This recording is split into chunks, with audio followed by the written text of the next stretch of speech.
Hello everyone, আসসালামু আলাইকুম। কেন আছেন বেগুন? আমি তো বহুত বেশি ভালো আছি, আশা করি অন্যরা বহুত বেশি ভালো আছেন।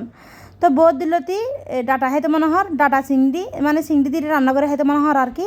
তো গেইগু সকাল সকাল উড়িয়ে ডাটা কিনি মিললে আমার ডাটা কিনিবের কিন্তু এই দেখানো হর এই দরনির তো আইল দেখি পরে যাই মুগুলটা গেলাম বিয়ে সেরে আবার নিজের কন্ট্রোল করলাম নো পরি হাতে আবার ফললে নিব হনারে তাইলে আমি যার ফরা না যায় আগে কি গরমে ডাটা বন্ধ লইরে খাইতে যেতে মনে হর কুটিটি হলে হা পড়বো লইরে আগে গি তো লইরে আইরে সুন্দর করে কুড়ি তুটি লইয়ে আর রোদ দিয়ে মানে যাতে কুড়ি তুটি লইয়ে লাগদ হম মানে মানুষ অনুযায়ী নব ভাল লাগার সুন্দর করে আর আলো দিয়ে আবার ডেলেও ভিজাত দিলাম।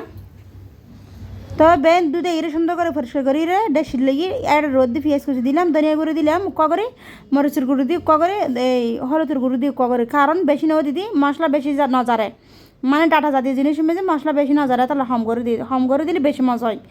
তো এদের মেঝে মাখিয়ে তেলও দিই লবণও দিই, তো মাখিয়ে সুন্দর করে চুলামে বয়া দিই দেখতে লাগবেন তনরা এখন আদা সিদ্ধ হই আর কিনি করে হলে সুন্দর করে লামা ফেলাইম। তো দেখতে লাগবেন আর মানে রান্নার কালার কত সুন্দর হই এই আশা করি বোন তো ভালো লাগি।